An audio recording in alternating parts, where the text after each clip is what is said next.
kasih Tuhan, sama-sama kita katakan tepuk tangan yang meriah buat Allah kita. Haleluya. Shalom. Shalom. Haleluya. Apa kabarnya hari ini? Luar biasa baik ya, luar biasa baiknya. Puji Tuhan. Nah, hari ini kita akan belajar sama-sama kebenaran firman Tuhan, saudaraku. Jauh-jauh hari setelah saya mendapatkan tugas dari Pak Musa untuk menyampaikan firman Tuhan, kurang lebih sekitar 2 bulan lebih, saudaraku, waktu Pak Musa menugasi saya untuk menyampaikan firman Tuhan. Dan hari ini puji Tuhan saya memperoleh kehormatan untuk berdiri di depan Bapak Ibu semuanya untuk menyampaikan kebenaran firman Tuhan. Lalu kemudian lewat pergumulan doa saya menyampaikan kepada Pak Musa, judulnya orang-orang bajingan. Nah, saudaraku yang dikasih Tuhan, mungkin buat saudara dan saya kata bajingan ini bukan satu kata yang berkonotasi baik, tetapi sebagian orang menangkap kata bajingan ini sesuatu yang negatif. Kita akan melihat dua makna kata bajingan itu dalam posisi yang baik dan posisi yang mungkin tidak baik. Ya, saudaraku yang dikasih Tuhan. Tapi sebelum kita baca dulu ayatnya di dalam Bilangan pasal 11 ayat 1 sampai ayat yang ke-5.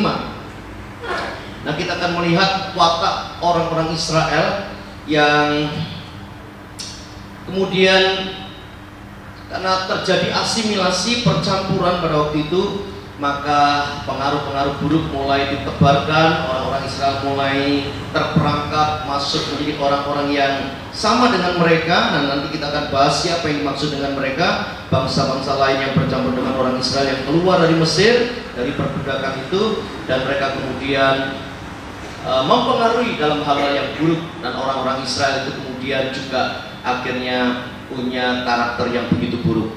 Nah, mari kita akan baca Bilangan pasal 11 ayat 1 sampai ayat yang ke-5. Kita baca sama-sama, dibuka hati sucinya, kitab sucinya. Saya tidak melihat semuanya buka ya.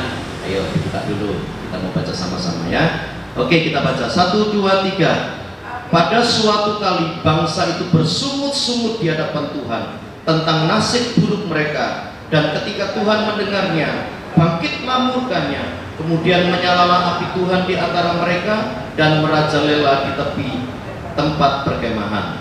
Lalu berteriaklah bangsa itu kepada Musa, dan Musa berdoa kepada Tuhan, maka padamlah api itu. Sebab itu orang menamai tempat itu Tabera, karena telah menyala api Tuhan di antara mereka. Ayat yang keempat. Orang-orang bajingan yang ada di antara mereka kemasukan nafsu rakus, dan orang Israel pun menangislah pula serta berkata, siapakah yang akan memberi kita makan daging? Kita teringat kepada ikan yang kita makan di Mesir dengan tidak bayar apa-apa, kepada mentimun dan semangka, bawang pre, bawang merah dan bawang putih. Tetapi sekarang kita kurus kering, tidak ada sesuatu apapun kecuali mana ini saja yang kita lihat. Secara lengkap nanti sudah baca di rumah, karena ada perkara-perkara yang menarik dari ayat-ayat yang kita baca. 2 perikop ditulis oleh lembaga LAI. Yang pertama diberi judul atau perikop api Tuhan, dan yang kedua Tuhan berjanji memberi daging. Nah, kalau kita mencermati ayat-ayat ini, saudaraku, ada hal-hal yang menarik. Di dalam ayat 1 sampai ayat yang ketiga itu bangsa Israel mulai bersungut-sungut di hadapan Tuhan, ya. Mereka mulai merenungkan betapa buruknya nasib yang ia alami. Lalu kemudian gerutuan ini, sungut-sungutan ini, walaupun di dalam hati Tuhan tahu. Kasih tahu kanan kiri, Tuhan ngerti loh hatimu. Iya, sudah dulu. Tuhan ngerti, walaupun engkau bersungut-sungut dalam hati, engkau ada perasaan yang negatif terhadap Tuhan, ya, untuk berkata nasib buruk yang kita hadapi sekarang ini, ya. Kalau sudah perhatikan ayat-ayat yang berikutnya tadi yang kita baca, mereka mulai membanding-bandingkan Tuhan, ya. Farel aja nyanyi ojo dibanding-bandingi. Tapi orang-orang Israel mulai membanding-bandingkan nasib mereka ketika mereka ada di Mesir dan ketika mereka sudah keluar dari Mesir. Nah, sudah perlu tahu bahwa orang-orang Israel ini dibawa oleh Tuhan keluar dari Mesir karena mereka sendiri yang minta sama Tuhan. Ya, mereka berteriak dalam penderitaan mereka karena sebagai bangsa yang terjajah, sebagai bangsa budak, tentu Kondisinya tentu sangat tidak menyenangkan. Mereka ditekan setiap hari, mereka harus bekerja pagi sampai malam, bahkan mereka tidak punya waktu untuk istirahat. Kalaupun dia kasih istirahat mungkin 2 jam, 3 jam, setelah itu dia bangun dan bekerja lagi. Tidak peduli tengah malam, mereka harus mengerjakan, karena mereka sedang membangun kota Ramses, ya saudaraku, kota Ramses dan Pitom.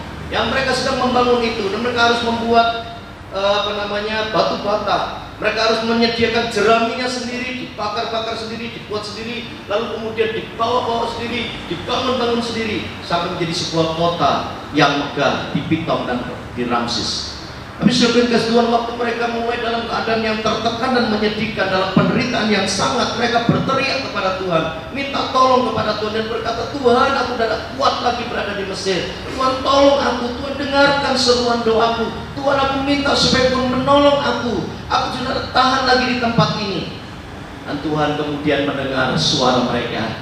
Tuhan mendengarkan keluh kesah mereka. Tuhan mendengarkan jeritan hati dari orang-orang Israel. Lalu kemudian Tuhan mengutus Musa dan Harun untuk pergi melepaskan orang-orang Israel dari tangan Firaun yang kejam dan bengis. Nah, saudaraku, itu sejarah awalnya. Dan bangsa Israel itu menjadi budak di Mesir. Saudara perlu tahu, 430 tahun Indonesia dijajah sebagai bangsa yang terjajah itu oleh Belanda, 350 tahun oleh Jepang, 3,5 tahun. Tapi orang Israel ini 430 tahun sudah melekat budaya mereka, budaya Israel, kebiasaan Israel, karakter Israel, sifat Israel, semua sudah tertransfer sedemikian rupa. Spirit Israel, spirit Mesir itu mempengaruhi kehidupan orang-orang Israel. Mereka berkelakuan sama, mereka berwatak sama, mereka satu karakter, satu jenis dengan orang-orang Mesir. Itu kondisinya. Lalu kemudian untuk membentuk orang-orang Israel ini, Tuhan perlu membawa orang Israel keluar dari tanah Mesir untuk masuk ke tanah Kanaan. Saudaraku, ada beberapa tafsir mengatakan untuk masuk ke tanah Kanaan hanya butuh waktu 2 minggu atau 1 bulan.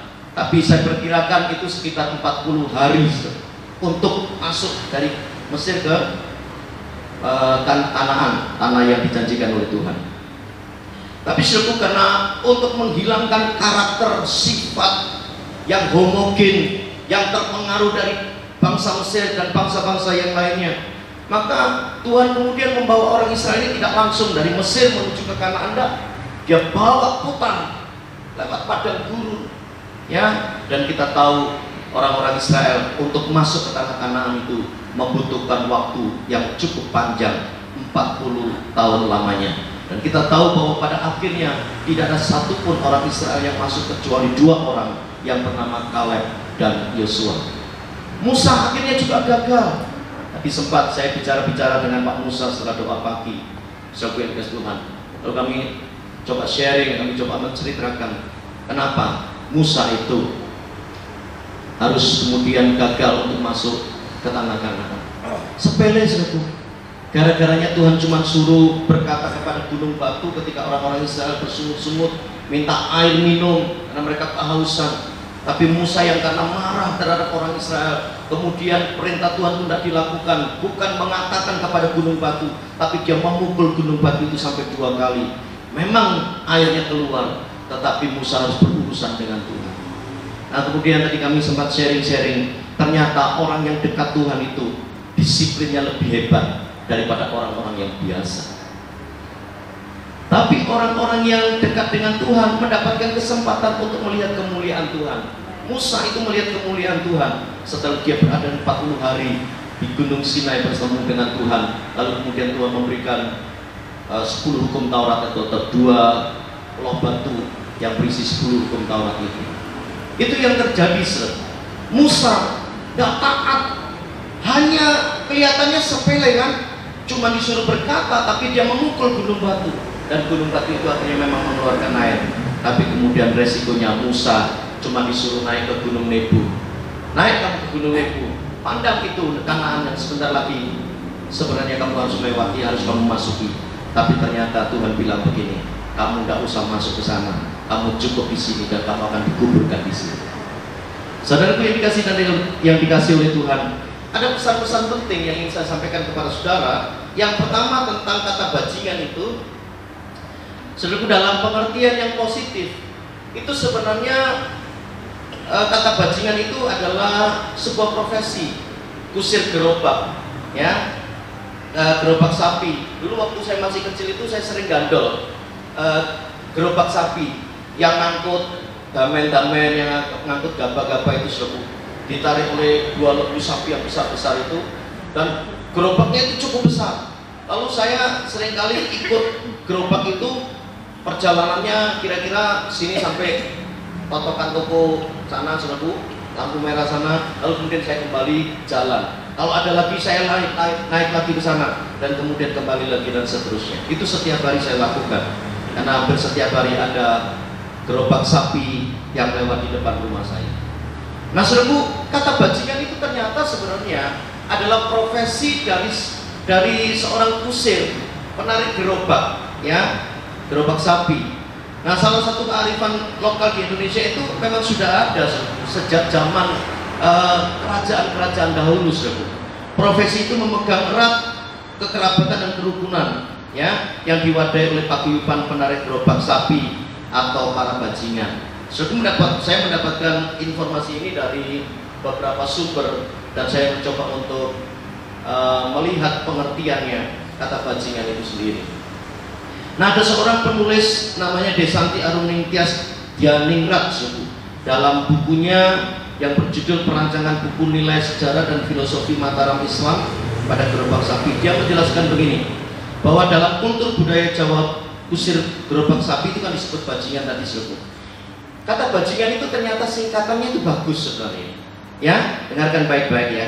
Bajingan itu singkatan dari bagusin jiwo angen-angene pangeran, artinya orang baik yang dicintai Tuhan, ya. Bagusin jiwo angen-angene pangeran loh saudara.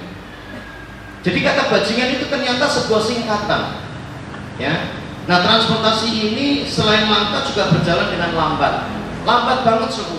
Untung-untungan itu untung sapinya itu benar, untung sapinya pelan-pelan jalannya itu. Itu saya nikmati perjalanan itu suku. Ya, sampai di sana balik lagi jalan kaki, nanti nunggu lagi, kalau ada lagi saya naik lagi, dan seterusnya. Nah, karena berjalannya lambat sehingga waktu melintasnya itu tidak tentu. Nah, kerap kali karena para calon penumpangnya sambat, mengeluh, ya, setelah lama menunggu, udah gitu jalannya lambat juga sapi-sapi, ya kan. Lalu kemudian orang-orang yang numpang di gerobak itu berkata begini, karena dulu itu gerobak sapi ini dipakai sebagai angkutan, ya, bukan hanya untuk membawa benda-benda atau barang-barang, tapi juga orang-orang itu karena perjalanan cukup jauh daripada jalan, dia ikut gerobak itu, dia harus bayar sejumlah uang. Tapi penumpang itu pada sambat kabeh, mereka mengeluh karena jalannya lambat. Lalu kemudian keluarlah perkataan begini, bajingan kok kowe suwi banget. Nah, bajingan itu maksudnya kusirnya. Dia berkata, bajingan kok suwi banget kok nek gelak sapimu gitu. Atau bajingan kenapa kok kamu itu kok lambat banget kerjamu, jalanmu tuh kok begitu lambat gitu. Jadi seperti itu saudara. Datang ya, dalam pengertian positif itu kata bajingan itu seperti itu awal mulanya.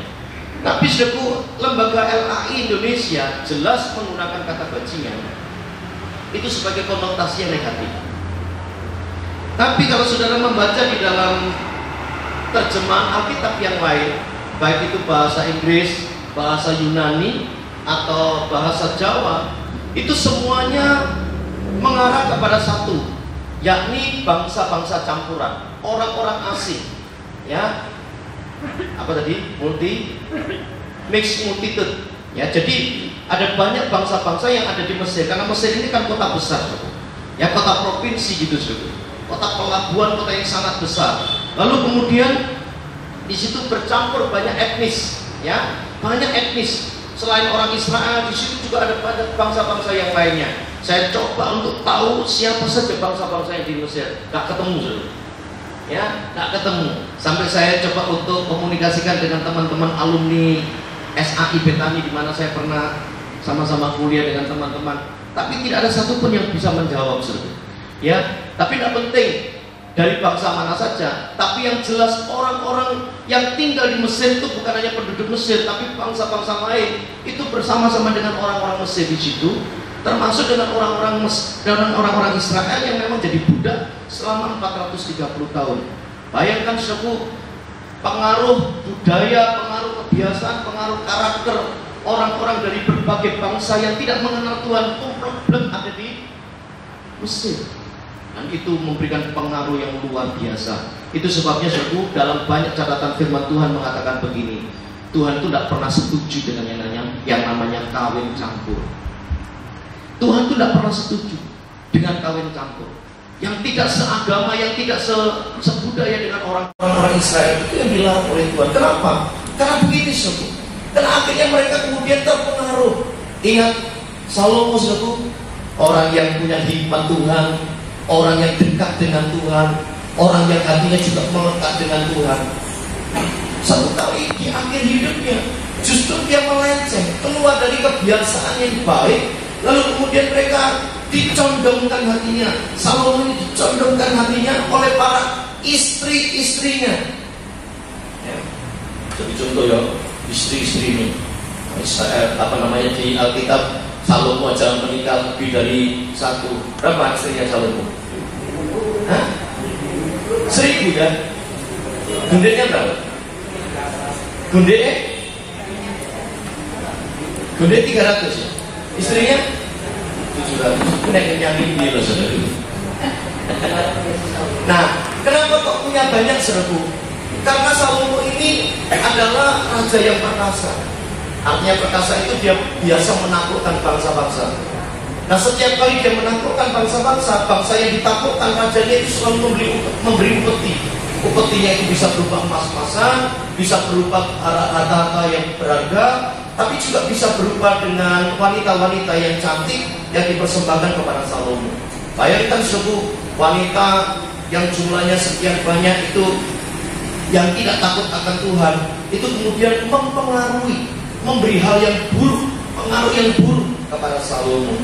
Karena itu saya mau katakan begini, jangan ada yang merasa dirimu kuat. Ya, jangan ada yang merasa dirimu kuat. Siapapun punya kans untuk jatuh dalam dosa. Ya, siapa yang sangka Daud, seorang yang hatinya melekat dengan Tuhan, seorang hatinya begitu dekat dengan Tuhan, dia punya keintiman seperti yang kita nyanyikan. Dia punya keintiman dengan Tuhan, dia punya hubungan yang spesial dengan Tuhan. Tapi jatuh nggak dengan urusan wanita? Jatuh. Salomo juga jatuh dalam dosa karena pengaruh-pengaruh buruk. Saya mau katakan sekali lagi, jangan ada seorang pun yang merasa dirimu hebat lalu kemudian kamu berkata begini, oke, gak apa-apa, kan aku masih muda, nanti aku akan memenangkan dia jadi istriku atau dia jadi suamiku, nanti dia akan masuk kepada iman Kristen. Ada contoh banyak seluruh yang pada akhirnya mereka yang dulunya orang Kristen menikah dengan orang yang tidak seiman, lalu kemudian mereka justru yang terbawa oleh agama orang lain, dan kemudian mereka meninggalkan Tuhan. Ada banyak catatan dalam hal ini. Nah, sekarang kita akan melihat konteks kata bajingan dalam Alkitab ini seluruh. Ya, apa yang dimaksud dengan kata bajingan ini? Siapa saja yang dimaksud kata bajingan ini? Nah, kata bajingan ini ditujukan kepada orang-orang Israel dan juga orang-orang yang multi etnis tadi yang keluar dari Mesir. Jadi ceritanya begini, waktu orang-orang Israel keluar dari Mesir, ternyata yang keluar itu bukan hanya orang-orang Israel, ya, orang-orang Israel plus bangsa-bangsa yang berada di Mesir. Kenapa mereka ikut? Karena mereka melihat mujizat. Kenapa mereka melihat mujizat? Mujizat apa yang mereka lihat sehingga mereka kemudian mau ikut keluar dari Mesir dan menjadi satu dengan orang-orang Israel. Ingat setelah waktu Musa dan Harun itu mendatangi Firaun, ya, ada 10 tulah, 10 mujizat yang dilakukan, ya, ada mujizat ini, mujizat ini, mujizat ini, mujizat ini, dan seterusnya. Tongkat jadi ular, ya, lalu kemudian borok, lalu kemudian lalat pikat, lalu kemudian air menjadi darah, ya, dan seterusnya, nyamuk dan seterusnya, debu yang tiba-tiba berubah menjadi penyakit. kemudian menimbulkan borok dan seterusnya, sampai kemudian tulah seorang anak sulung, ya, seluruh Mesir itu kemudian mati semuanya, kecuali anak-anak sulung orang-orang Israel yang dilindungi oleh Tuhan. Nah, lalu setelah mereka melihat mujizat-mujizat yang luar biasa ini, mereka mengagumi orang-orang Israel ini hebat, ya Allahnya hebat, kalau begitu aku ikut saja. Nah, mereka ikut tanpa mengenal sebenarnya Tuhan itu siapa. Mereka ikut karena mujizat, mereka ikut karena tanda-tanda ajaib, mereka ikut karena ada mujizat-mujizat yang dipertontonkan, yang dipertunjukkan di Mesir pada waktu itu. Nah, ini bahayanya kalau orang-orang Kristen pun kalau datang karena mujizat. Satu kali kalau tidak ada mujizat, mereka pasti akan tinggalkan Tuhan. Mari kita membangun iman Kristen kita, membangun iman kita bukan atas mujizat yang Tuhan lakukan, tapi pada pengenalan yang kita bangun dengan Tuhan. Amin, saudaraku. Ya, ada banyak orang-orang Kristen yang karena mujizat dia datang sama Tuhan, tapi setelah dia berada di dalam Tuhan, malah mujizatnya tidak terjadi. Waktu mujizat tidak terjadi, mereka mulai meragukan Tuhan, mereka mulai meninggalkan Tuhan, mulai pelan-pelan mereka mundur dan meninggalkan persekutuan orang-orang percaya. Itu yang banyak terjadi, itu yang sering kali saya lihat, dan itu fakta seluruh di sekitar kita. Karena itu jangan pernah membangun iman kita berdasarkan mujizat yang kita terima dari Tuhan, tapi bangunlah imanmu di atas pengenalan yang benar akan Tuhan. Amin, saudaraku. Kalau kau mengenal Tuhan, tidak akan pernah bisa disesatkan. Kalau kita mengenal Tuhan dengan benar, tidak ada yang bisa mempengaruhi kita. Kalau ada pengenalan dengan Tuhan secara benar kita bangun dalam iman kita kepada Kristus, maka saya percaya seburuk apapun keadaan yang terjadi dalam hidup kita, kita tidak akan pernah meninggalkan Tuhan. Amin, saudaraku. Ingat yang namanya Ayub yang mengalami banyak hal yang luar biasa yang negatif dalam hidupnya, diizinkan oleh Tuhan terjadi. Ya, ada 4 hal yang dia alami, semuanya begitu buruk menurut pandangan manusia. Tapi Tuhan itu melakukan hal-hal yang luar biasa dalam kehidupan Ayub. Tapi Ayub bisa dibelokkan imannya, tidak bisa sebenarnya. Bahkan istrinya pun kemudian mengeluarkan kata-kata yang tidak pantas yang ditujukan kepada seorang suami. Ya, istri mengeluarkan kata-kata yang tidak pantas kepada suaminya. Hei, istri-istri, dengarkan baik-baik. Ya, ayo kita menjadi seperti Sarah terhadap Abraham. Kalau dia memanggil Abraham itu bukan dul, ya, bukan kang, bukan saudara, tapi tuan. Ya, tapi istrinya Ayub ini berkata, "Hei, yuk, berdirilah, kutukilah Allahmu, matilah." Ya, seperti itu. Tapi Ayub itu punya pengenalan yang benar akan Tuhan. Dia berkata, semua yang kuterima dari Tuhan, kalau Tuhan mau ambil silakan, mau itu titipan. Ya, Tuhan yang memberi, Tuhan yang meminta, terpujilah Tuhan. Dan Alkitab mengatakan begini, dalam kesemuanya itu Ayub tidak bersalah dengan mulutnya. Nah, seringkali kita bersalah dengan mulut kita, maaf saudara. Seringkali kita ini bermasalah dengan mulut kita. Tuhan itu menciptakan satu mulut, 2 telinga, supaya kita lebih banyak mendengar, bukan banyak berkata-kata. Karena Alkitab mengatakan begini, di dalam banyak kata-kata ada banyak juga pelanggaran. Makin kita banyak ngomong, makin banyak kesalahan yang kita buat. Karena itu mari kita hati-hati dengan mulut kita. Ya, di dalam kitab Yakobus dikatakan lidah itu seperti sebuah api yang digerakkan oleh neraka. Ya, kejahatannya luar biasa. Seperti kemudi yang kecil bisa mengemudikan kapal yang begitu besar. Ya, kapal Titanic yang begitu besar, kapal pesiar yang begitu besar, cuma dikemudikan dengan sebuah kemudi yang kecil. Demikian juga mulut kita, lidah kita. Ya, hati-hati menggunakan lidah. Nah, kita melihat di dalam ayat 1 sampai yang ketiga tadi dikatakan Tuhan itu sampai menghukum orang Israel. Gara-gara apa, saudara? Gara-gara apa? Tuh, gara-gara apa? Bersungut-sungut. Ya, bersungut-sungut. Ngomongnya agak jelas gitu sih.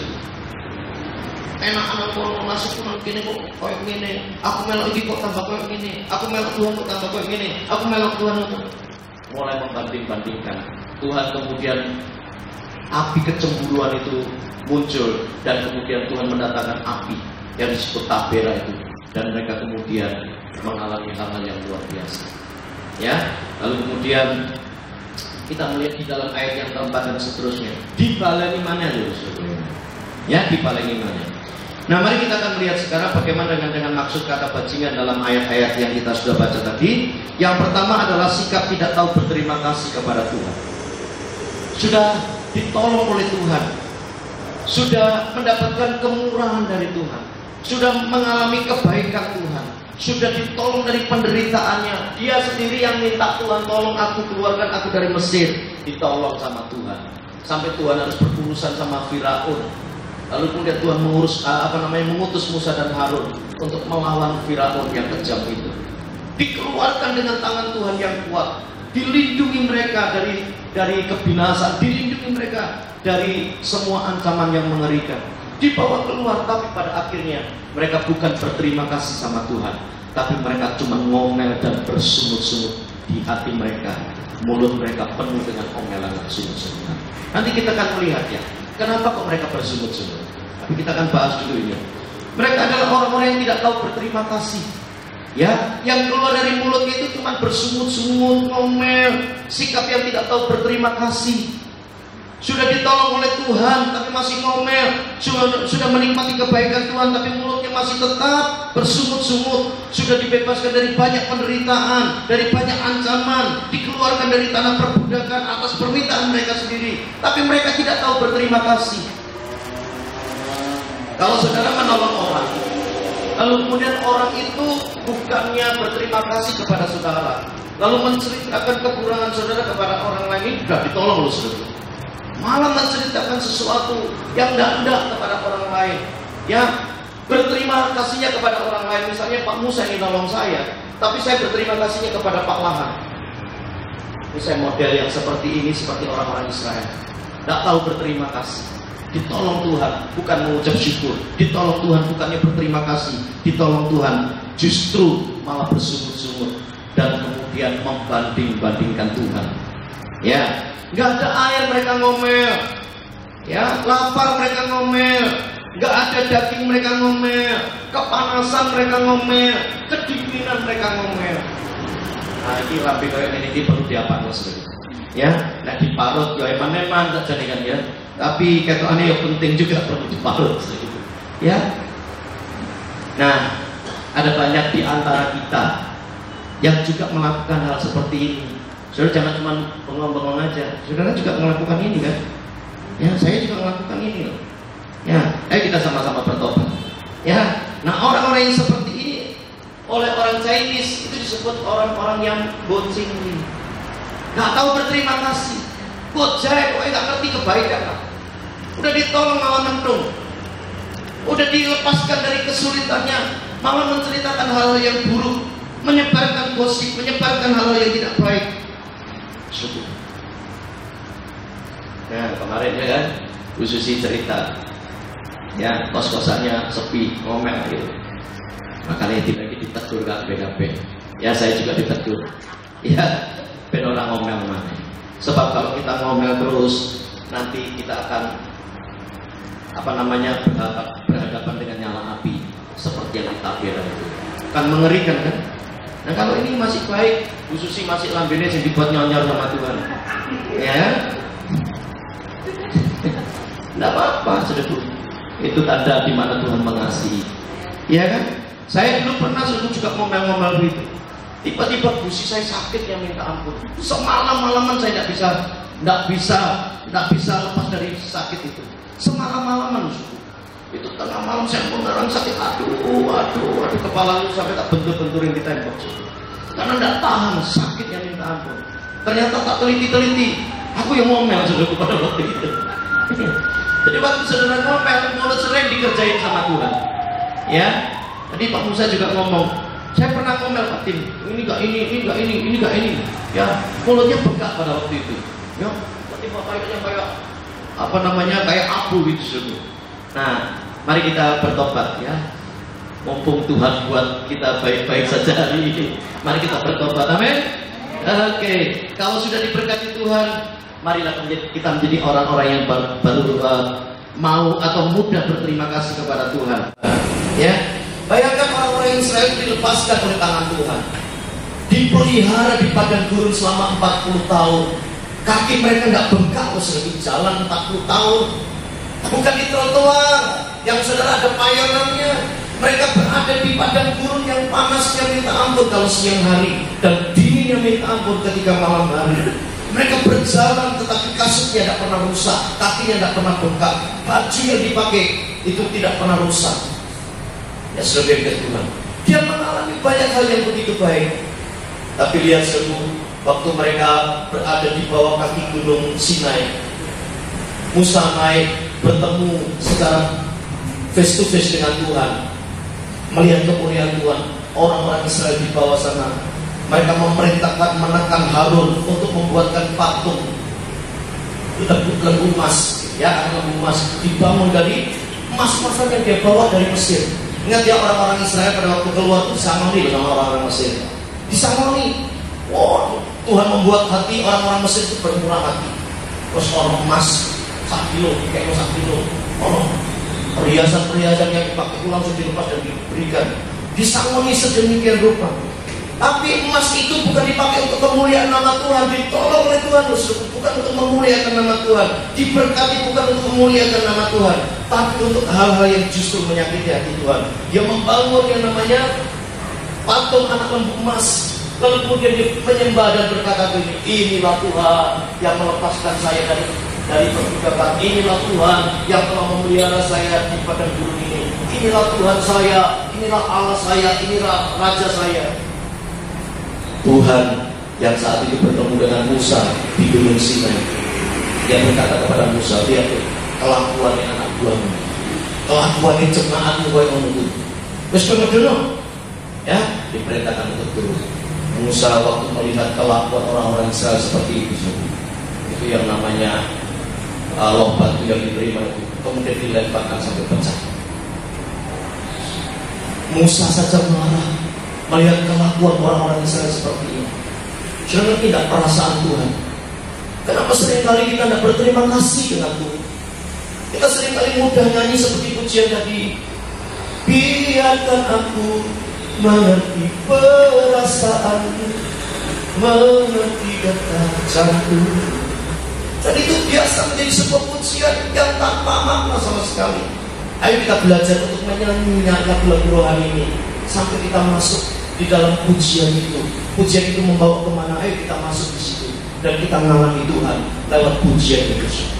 Kalau pujian itu membawa kita untuk menikmati perasaan Tuhan, ayo kita mengerti perasaan Tuhan. Bukankah seringkali kita egois, minta supaya Tuhan mengerti perasaan kita, mengerti keadaan kita, mengerti posisi kita, mengerti apa yang jadi kelemahan kita, apa yang jadi kebutuhan kita. Tapi seringkali kita tidak mengerti perasaan Tuhan. Ayo kita menjadi orang-orang yang peka terhadap perasaan Tuhan. Ya, perasaan Tuhan apa? Juga ingin disenangkan, dia mau disembah. Tuhan mencari penyembah-penyembah yang mau menyembah dia di dalam roh dan kebenaran. Jangan menikmati sendiri Tuhan, pokoknya yang penting aku puas, aku tak mau tahu tentang perasaanmu. Itu namanya orang-orang egois. Disenggol kanan kirinya, nah nyembah lain kali setenang ya. Perasaan Tuhan harus peka. Amin, saudaraku. Iya. Ya, masuklah di dalam perasaan Tuhan, di situ saudara akan mengalami yang namanya perasaan Tuhan itu seperti apa. Kalau saudara mendukakan hati Tuhan, kalau saudara melakukan sesuatu yang salah, itu melukai hati Tuhan. Perasaan Tuhan terlukai, saudara.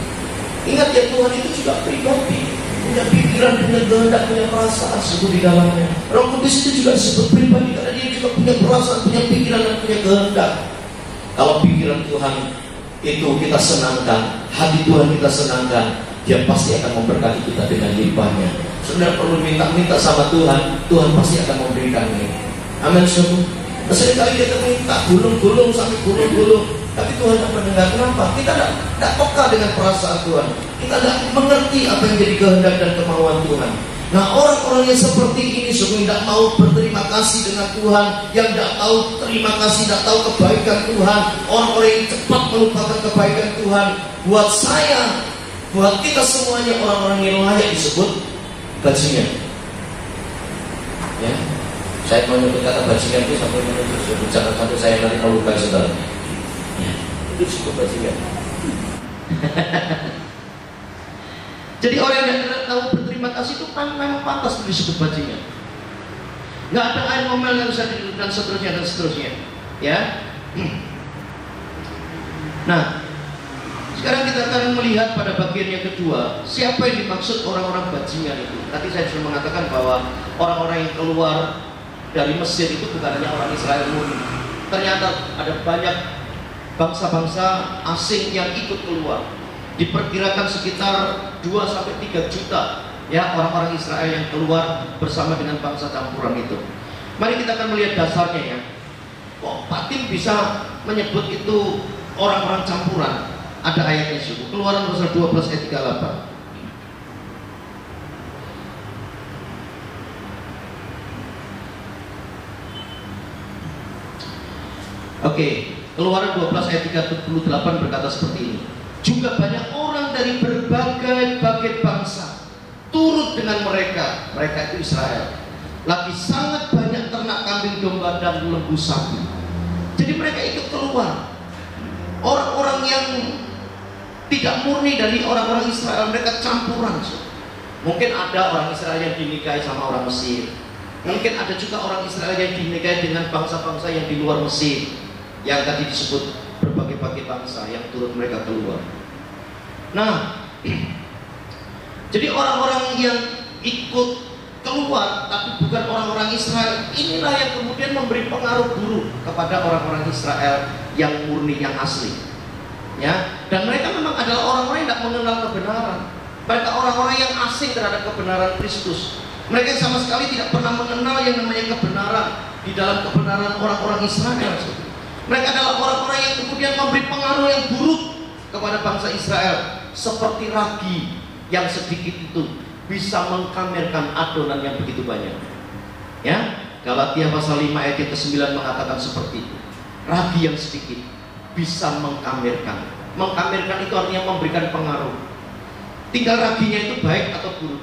Kalau raginya buruk, maka ragi itu akan membuat adonan itu menjadi rusak. Kita mengatakan seperti itu. Ada ragi yang baik, firman Tuhan itu juga seperti ragi, tapi ragi yang baik. Ragi yang baik itu kemudian membuat adonan itu menjadi begitu baik, sehingga roti yang nikmat bisa kita buat dan rasanya dapat kita nikmati dengan baik. Lalu siapa saja selain orang-orang yang tidak mengenal kebenaran, orang-orang yang memberikan pengaruh buruk seperti ragi tadi? Mereka juga adalah orang-orang yang rakus. Ya, rakus. Mereka itu kan di sana menikmati daging karena mereka bukan bangsa Israel. Mereka adalah orang-orang yang campuran tadi. Mereka menikmati daging. Mereka menikmati nikmatnya makanan-makanan yang ada di Mesir. Itu sebabnya mereka mulai memberi pengaruh. Oh iya, aku mau makan daging. Nah ini dia dari Tuhanmu ya hebat. Aku dulu melihat Tuhanmu itu kok begitu hebat, tapi sekarang kok tidak punya kemampuan seperti kayaknya. Kok kita dikasih makan mana terus? Ayo protes sama Tuhan. Dikomporis, diberi pengaruh yang buruk, terus diprovokasi. Ayo minta sama Tuhan. Masa Tuhanmu tidak berkuasa? Masa Tuhanmu itu tidak bisa menyediakan daging? Masa Tuhanmu tidak bisa menyediakan yang baik? Nanti makan daging loh, enak loh. Lalu kemudian makanya mereka juga tadi mengatakan, ya kita ulang lagi ya, baca di dalam Bilangan tadi ayat 3, ayat 4 dan ayat 5. Orang-orang bajingan yang ada di antara mereka kemasukan nafsu rakus, ya. Jadi mereka adalah orang-orang yang punya nafsu rakus. Dan orang Israel pun menangislah pula serta berkata, siapakah yang akan memberi kita makan daging? Kenapa orang Israel bisa mengatakan, siapa yang akan memberi kita makan daging? Pernahkah orang Israel di Mesir itu makan daging sesungguhnya? Saya tidak percaya. Orang Israel tidak pernah makan daging di Israel. Karena daging khusus hanya untuk orang Mesir dan tamu-tamu atau orang-orang etnis yang di luar orang-orang Mesir, tapi mereka menjadi satu di negeri Mesir.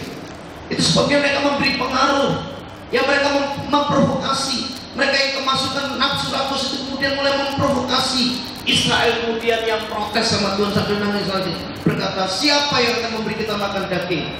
Kita teringat kepada ikan yang kita makan di Mesir dengan tidak bayar apa-apa, kepada mentimun dan semangka, bawang pre, bawang merah, bawang putih. Ini dimasak dari sisi tadi apa ya kira-kira? Enak lagi. Apa ini? Mentimun, semangka, bawang pre, bawang merah, bawang putih. Brokos mungkin ya. Atau capcay gitu saudara. Ya. Jadi kenapa mereka kok punya pikiran seperti itu? Kok makanan enak, makanan mewah, ikan dengan bawang pre, mentimun, semangka dan seterusnya, makan daging dan seterusnya. Dari mana saudaraku dia bisa berkata seperti itu? Pengaruh tadi. Orang-orang itu telah kerasukan nafsu rakus tadi yang memprovokasi kepada orang-orang Israel. Dengar baik-baik ya saudara. Kalau kau tidak punya perisai dalam hidupmu, kau akan mudah terprovokasi. Makanya kita perlu memperlengkapi dengan selengkap senjata apa itu. Iblis itu suka ngompori, dan lewat mulutnya orang yang memprovokasi kita. Kamu ngapain datang ke tempatnya Pak Musa? Pak Musa itu kok gak ngompor nih? Memang paling ngulung-ngulung dok. Tapi yang apa sih kamu dapat? Loh, kalau saudara datang ke tempat ini hanya karena lahiriah, untuk urusan yang lahiriah, saudara dapat apa-apa. Di sini itu dibuka supaya saudara mengalami Tuhan lewat pengkhotbah, lewat pujian-pujian, lewat musik yang dilantunkan. Kita menikmati hadirat Tuhan dan kita mengalami Tuhan di tempat ini. Amin. Jadi kalau tujuan saudara mencari sesuatu yang lahiriah, saudara salah kamar, saudara salah tujuan, saudara salah tempat. Ya, karena itu di tempat ini semuanya harus cari Tuhan. Dan ada motivasi-motivasi di luar itu. Ya, motivasi kita harus lurus. Saya datang ke tempat ini karena saya ingin menikmati Tuhan. Saya ingin mengenal Tuhan lebih dalam lagi. Saya ingin menikmati hadirat Tuhan. Saya juga ingin menyenangkan hati Tuhan. Nah, saudaraku, jadi orang-orang yang rakus ini mulai memprovokasi, mulai mencoba untuk mempengaruhi hal-hal yang negatif. Dan orang-orang itu selain orang rakus, orang yang tidak mengenal kebenaran, orang yang memberi pengaruh buruk kepada orang Israel, mereka juga adalah orang-orang yang selalu berpikir negatif tentang Tuhan. Seperti ini berkata, tidak bisakah Tuhan Engkau menyediakan semua itu? Aku ini makan daging, mau Pak, kepengen makan daging. Kok mana terus ya? Seperti ketumbar bentuknya, rasanya tawar, ya, pagi disediakan, ya nanti siang itu sudah meleleh. Ya, semua harus mengambil sesuai dengan porsinya, segomer satu orang. Ya, kalau ngambil lebih dia akan jadi ular. Seterusnya. Jadi Tuhan mau kita ini mau taat saja, tapi orang-orang ini kemudian memberikan pengaruh yang begitu buruk. Mereka yang berpikir negatif tentang Tuhan. Akhirnya pengaruh negatif ini, pikiran yang negatif ini tertransfer juga kepada orang-orang Israel. Itu sebabnya mereka mulai berpikir negatif tentang Tuhan. Tidak ada kuburan kah Tuhan? Sampai kau mau mengubur aku di tempat ini? Bukankah di Mesir lebih baik? Lebih baik aku dikembalikan ke Mesir daripada ke tempat ini. Tuhan tuh tidak mengasihi aku. Tuhan tuh tidak menyediakan makanan buatku yang terbaik. Mulai berpikir yang negatif tentang Tuhan. Kalau hari ini Tuhan belum menjawab pergumulanmu, bukan Tuhan itu tidak mengasihimu. Tuhan mau melatih engkau. Tuhan mau mempersiapkan engkau untuk mendapatkan kemuliaan yang Tuhan sediakan. Siapa sih yang percaya bahwa Tuhan menyediakan kemuliaan kepada tiap-tiap kita? Nah, kalau kita percaya bahwa kita punya kemuliaan yang disediakan oleh Tuhan, sabar aja. Nanti pada waktunya pasti akan datang kepada kita semuanya. Amin. Tuhan tidak perlu disengka-sengkamu. Tuhan juga tidak perlu diprotes-protes kalau dia menurut kita lambat. Tuhan itu bergerak dengan waktunya sendiri. Dia punya kairos sendiri. Jangan dipaksakan waktumu, kronos itu, kepada kairosnya Tuhan. Kronos sama kairosnya Tuhan tidak pernah ketemu. Ya, kairosnya Tuhan itu yang perlu kita nikmati. Nah, tadi dikatakan bahwa ayat-ayat itu orang-orang Israel itu bersungut-sungut. Tapi sebenarnya begini, itu bukan sekedar mulut yang bersungut-sungut, bukan sekedar hati yang protes kepada Tuhan, tapi sebenarnya mereka sedang meragukan kuasa Tuhan. Tuhan tuh bisa nggak memberkati saya? Tuhan tuh bisa nggak menyediakan kebutuhan hidup saya? Tuhan bisa nggak menolong saya? Tuhan bisa nggak melepaskan saya dari kesulitan saya? Tuhan bisa nggak menghidupi saya, menaungi saya, mengasihi saya, dan seterusnya.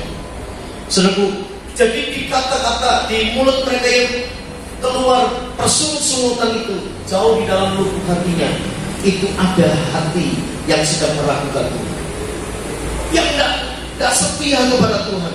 Mereka mulai mencoba untuk, Tuhan ini bisa nggak ya nolong saya?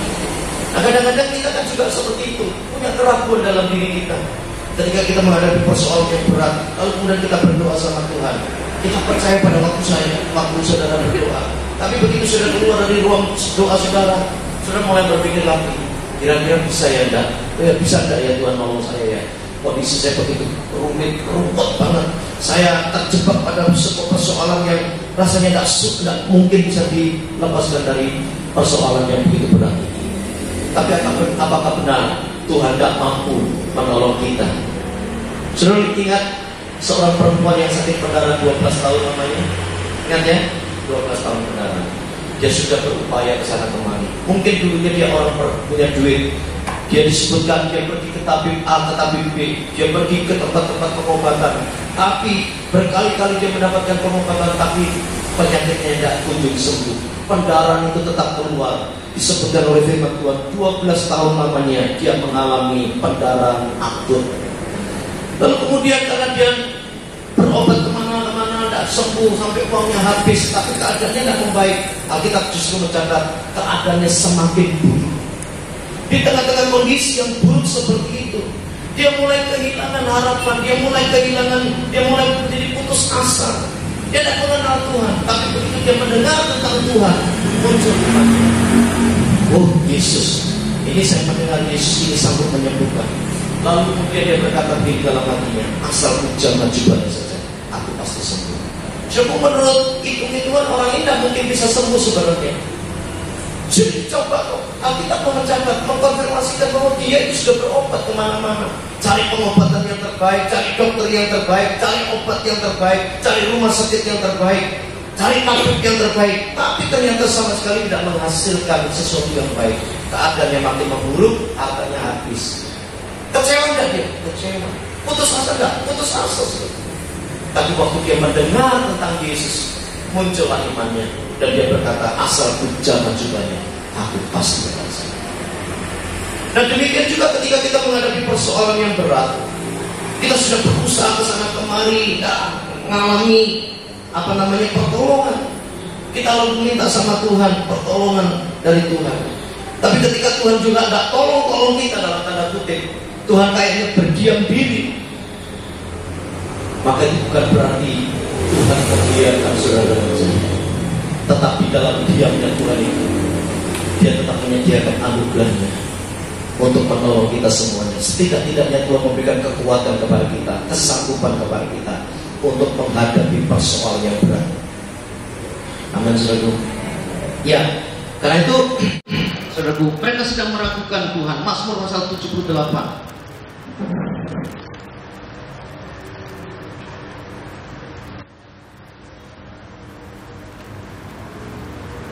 Mulai 18 sampai 22 kita baca ya. Mereka mencobai Allah dalam hati mereka dengan meminta makanan mereka menurut nafsu mereka. Lihat saudaraku, ya, mulutnya memang cuma ngomel bersungut-sungut, tidak ada makanan, tak Tuhan, kok gini-gini aja. Tapi jauh di dalam lubuk hatinya, dalam hati mereka sedang ada nafsu yang jahat. Ayat yang ke-19, mereka berkata terhadap Allah, sanggupkah Allah menyajikan hidangan di padang gurun? Lihat saudaraku, mereka berkata tapi dalam hati. Mereka berkata, sanggupkah Allah menyajikan hidangan di padang gurun ini? Sanggupkah Allah menolong persoalan yang berat yang kuhadapi hari-hari ini? Ayat 20, memang ia memukul gunung batu sehingga terpancar air dan membanjir sungai-sungai. Tetapi sanggupkah ia memberikan roti juga atau menyediakan daging bagi umatnya? Waktu mereka berkata, Tuhan aku membutuhkan daging. Sudah baca ya ayat-ayat berikutnya. Tuhan itu juga Tuhan yang mendengar seluruh doa kita, walaupun itu dalam persungut-sungutan. Tapi Tuhan datangkan daging itu bukan 1 kilo, 2 kilo, bukan 5 kilo, bukan 10 kilo. Tapi saudaraku, di semua kediaman orang-orang Israel itu, setinggi lutut kuda itu, kata firman Tuhan. Ya, daging itu tiba-tiba datang. Tuhan mendatangkan angin timur untuk mendatangkan burung puyuh, dan kemudian tiba-tiba daging itu tersedia. Saya percaya begini, saudara, itu bukan burung puyuh yang sudah menjadi burung puyuh mati, maksud saya, ya, bukan burung puyuh mati. Tetapi saya percaya begini, orang-orang Israel pada waktu dia minta daging, Tuhan sediakan daging burung puyuh itu, sudah daging yang siap untuk dimakan.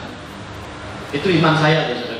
Sebenarnya yang dari di Alkitab tidak ada, cuma itu iman saya, itu imajinasi saya menerjemahkannya seperti itu. Jadi waktu mereka mau ambil, mereka makan, belum tangannya yang satu ambil satu yang lainnya, mau makan kanan kiri, itu semua. Sampai Alkitab mengatakan begini, sampai dia gebres. Tahu gebres? Dari hidungnya itu keluar daging. Saking gelojolnya, saking rakusnya, dia makan kayak orang betul-betul datang daging memang. Dia makan kanan kiri, pegang daging. Mungkin bukan satu daging, mungkin 2 ekor, pegang 2 tangan, itu memegang 4, makan. Seperti itu. Saking rakusnya orang-orang Israel pada waktu itu. Ya, ayat yang ke-21. Sebab itu ketika mendengar hal itu, Tuhan apa, saudaraku? Gemes. Tuhan gemes. Api menyala menimpa Yakub, bahkan murka bergejolak menimpa Israel. Ya, jawab kalau Tuhan sampai gemes sama saudara, dikecek. Ya, ayat yang ke-22. Sebab mereka tidak percaya kepada Allah dan tidak yakin akan keselamatan daripadanya. Jadi di dalam hatinya itu ada keraguan, tidak yakin, tidak percaya kepada Tuhan, tidak percaya bahwa Allah sanggup menyediakan semua kebutuhan hidupnya.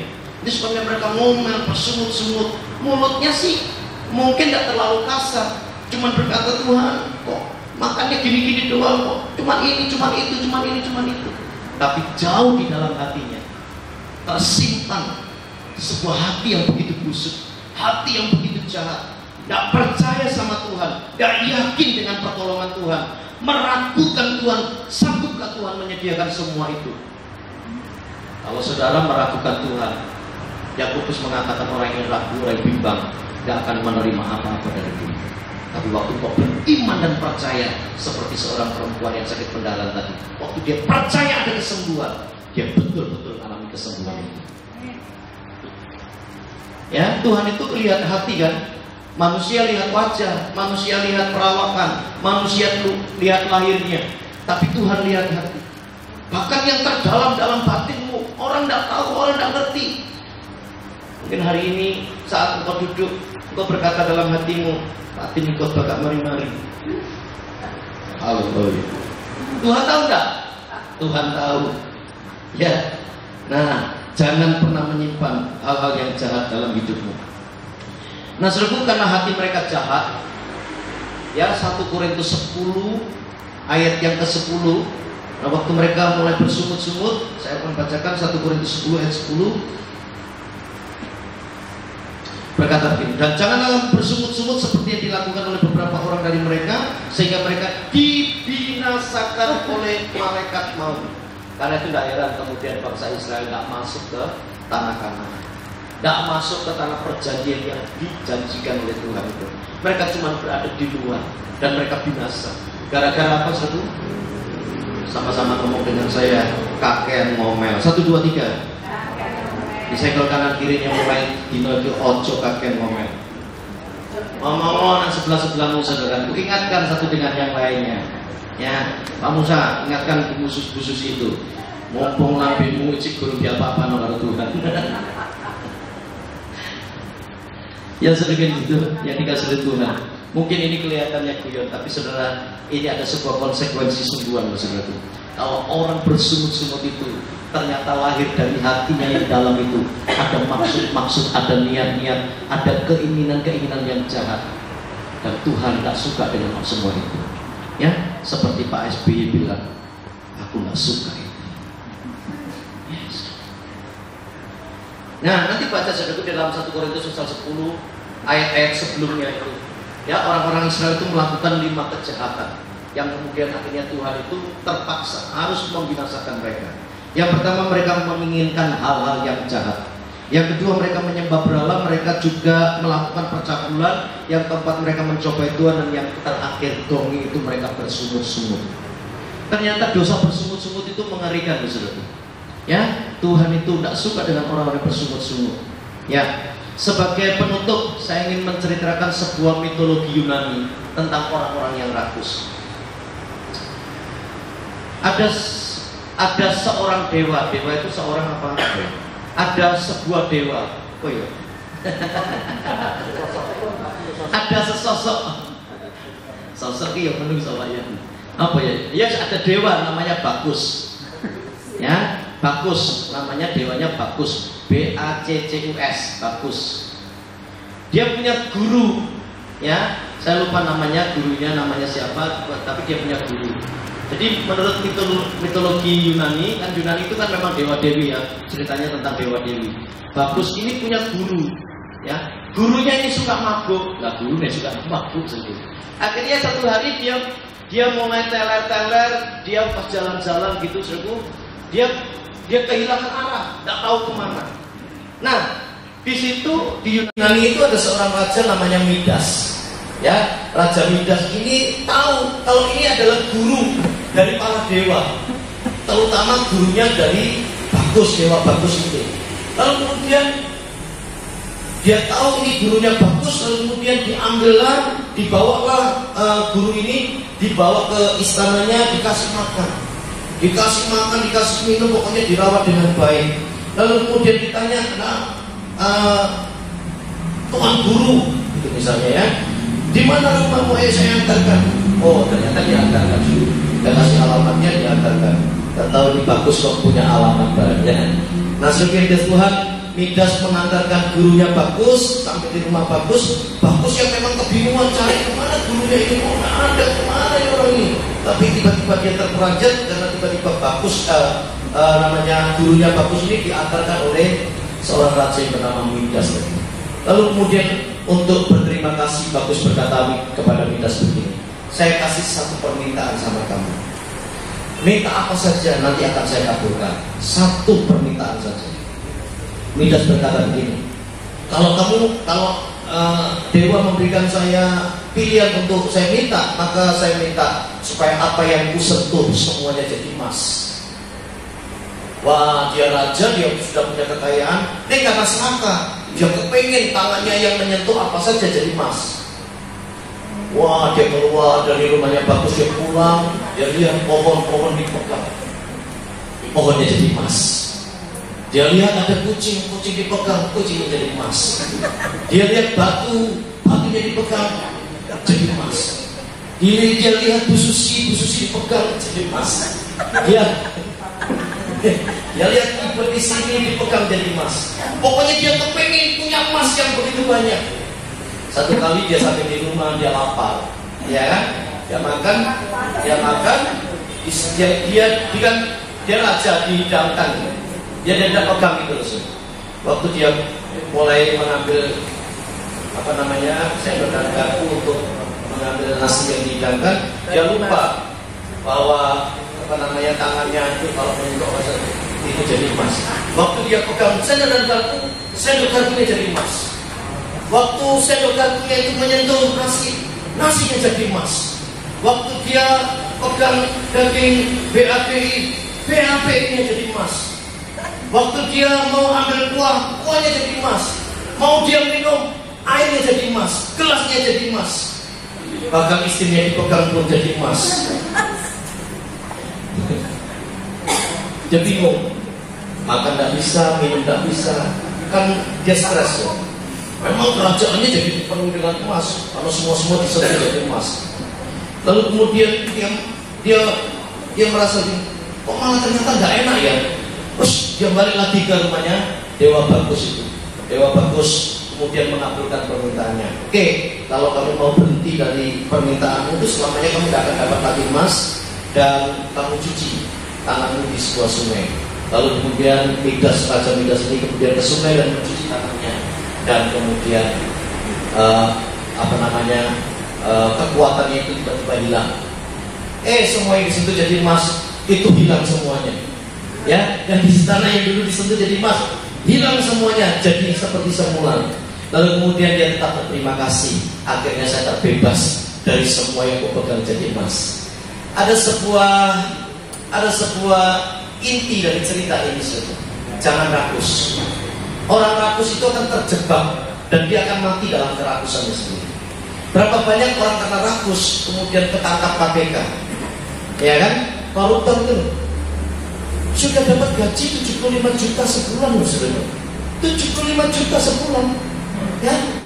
Masih tidak terima, masih korupsi, masih mendapatkan kekayaan ini, dapat ini, akhirnya ketangkap. Nah, ditetapkan jadi koruptor, pakai seragam oranye, masuk penjara.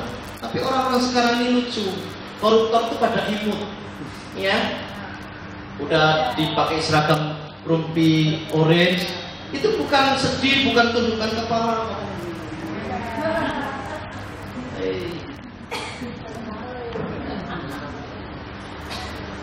Satu lagi ya, ilustrasi penutupnya. Nah, ada seorang peternak. Peternak ini punya ayam. Ayamnya kan banyak, peternak ayam. Nah, salah satu ayamnya itu bertelur emas. Salah satu ayamnya itu bertelur emas. Nah, ayam yang bertelur emas ini disendirikan. Ya, satu-satunya ayam yang bertelur emas itu kemudian disendirikan. Banyak orang yang kepengen membeli, dibeli berapapun tidak mau, dibeli berapapun tidak mau. Dia pikir, wah, daripada saya terima duit selesai setelah itu, lebih baik ayam ini saya buat bertelur terus. Setiap kali bertelur emas, setiap kali bertelur, telurnya emas, dan seterusnya. Tapi dasar orang rakus seperti itu, ya kan? Dia tidak tahan sehari itu satu biji telur yang dihasilkan oleh ayam tersebut. Lalu kemudian dipotongnya ayam itu, dibelahnya perutnya. Dia pikir di dalam perutnya itu ada banyak telur emas. Ya, tapi setelah dibelah telurnya, ayam itu sudah dibuat mati, dibelah perutnya, ternyata telurnya biasa. Ya, cuma ada uritan-uritan kecil, ya ada banyak di situ. Tapi tidak ada emasnya sama sekali. Ya, nasi sudah menjadi bubur. Ya, harusnya dia bisa mendatangkan kekayaan, tapi karena rakus tadi, kemilikan tadi, makanya akhirnya dia harus kehilangan banyak hal yang begitu. Nah, seringkali kita juga seperti itu, ya. Sama Tuhan itu koyaknya tuh kita mau dikte Tuhan. Kok Tuhan gini sih, kok cuma segini, padahal kebutuhan saya segono. Tuhan tuh bisanya kasihnya cuma segini, padahal kebutuhan saya itu segono. Segono sama segini banyak mana sih? Biasanya itu gede, ini jadi kecil, sakit, wah. Nah, sekian Tuhan, kita menjadi orang-orang yang jangan sampai Tuhan tuh nyebut kita sebagai orang-orang maaf, bajingan tadi sih. Ya, nah makanya ayat ini tidak pernah dikhotbahkan di gereja, karena seorang hamba Tuhan menghindari kata bajingan ini, sih. Ya, saya tidak pernah dengar, mulai dari saya bayi sampai hari ini, saya belum pernah mendengar orang khotbah tentang orang bajingan ini. Nah, dalam ilmu homiletika yang pernah saya ajarkan di tengah-tengah saudara-saudara yang pernah datang, ya, saya mengatakan Tuhan itu kalau menyebut seseorang atau menyebut sesuatu, itu Tuhan tidak pernah membuatnya menjadi lembut, kesannya itu lebih baik gitu. Misalnya Alkitab dulu itu disebut pelacur ya pelacur, ya pelacur ya pelacur, perempuan sundal, perempuan sundal. Kalau sekarang apa? Dilemahkan maknanya jadi WTS, ya, wanita tunasusila, PSK, perempuan seks komersial, dilembut-lembutkan seperti itu. Padahal sebenarnya gobrol. Nah, makanya Tuhan kalau ngomong gobrol ya gobrol, api ya api. Tuhan tuh Tuhan yang jelas ke arahnya. A ya A, B ya B. Makanya iya di atas iya, tidak di atas tidak. Makanya kalau Tuhan tuh negur seseorang itu ya begitu. Ya, lihat ayat-ayat firman Tuhan tuh kalau ngomong itu terang-terangan terhadap orang-orang Galatia yang meninggalkan Tuhan. Rasul Paulus mau menyebut kamu orang-orang bodoh, kamu jemaat yang bodoh. Coba kalau saudara sekarang khotbah di depan jemaat, lalu sudah mengatakan orang-orang yang tidak, orang-orang yang meninggalkan Tuhan, orang-orang yang tidak takut sama Tuhan, kamu orang-orang bodoh. Oh, itu bukan pesawat terbang di sini. Ini kursi bisa terbang, sepatu bisa terbang, Alkitab bisa terbang kemana-mana. Bisa dirajam batu di tempat saudara menyampaikan firman Tuhan. Tapi saya mau belajar. Saya mengajarkan kepada teman-teman yang belajar meneliti. Kalau saudara dikasih sesuatu sama Tuhan dan kalimatnya itu terkesan kasar, ucapkan aja. Gak usah takut. Loh, apakah Tuhan akan mengajarkan hal-hal yang kasar? Loh, kata-kata bajingan ini disebut loh dalam Alkitab. Ya, perempuan sundal loh. Ya, Hosea loh disuruh menikah. Kamu menikah sama perempuan sundal. Jadi Tuhan itu tidak pernah mencoba untuk meringankan sesuatu yang sebenarnya berat atau memberatkan sesuatu yang sebenarnya ringan. Tuhan itu Tuhan yang jelas, A, B, B. Kita datang sama Tuhan. Saya mengundang seluruh pemain musik dan juga pemuji-pemuji. Kita mau naikkan sebuah pujian kepada Tuhan. Haleluya. Ya, untuk meredam kerakusan kita harus memiliki kehidupan rasa cukup. Paulus mengatakan, aku punya rasa cukup.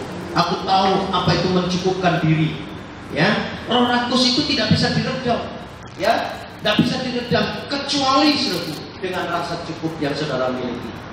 Ya wis lah, pokoknya Tuhan mau berkati saya sakpiro saya terima dengan sukacita. Daripada kita menginginkan orang lain, menginginkan hartanya orang lain.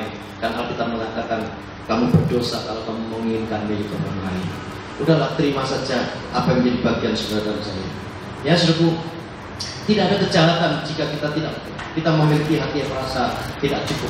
Ya, kejahatan itu akan terus mengalir dalam diri kita selama kita tidak punya rasa cukup.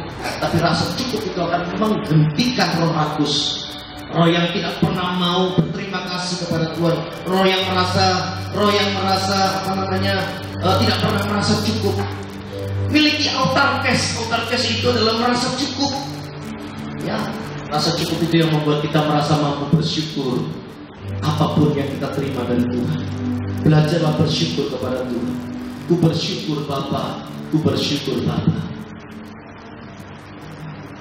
Ku bersyukur Bapa, ku bersyukur Tuhan buat kasih setiamu di dalam hidupku. Ku bersyukur,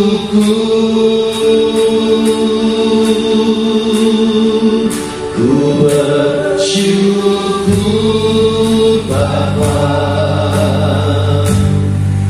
ku bersyukur Tuhan buat kasih setiamu, buat kasih setia. Ayo kita memiliki hati yang merasa cukup, autarkes.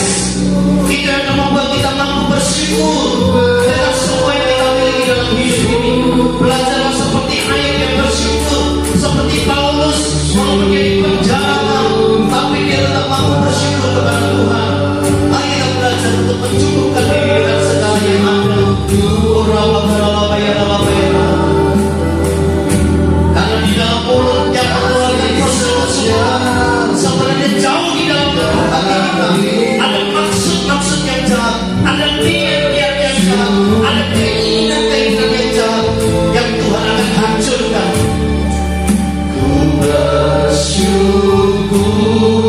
Bapa, ku bersyukur Tuhan, ku bersyukur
banyak kepada kami Tuhan.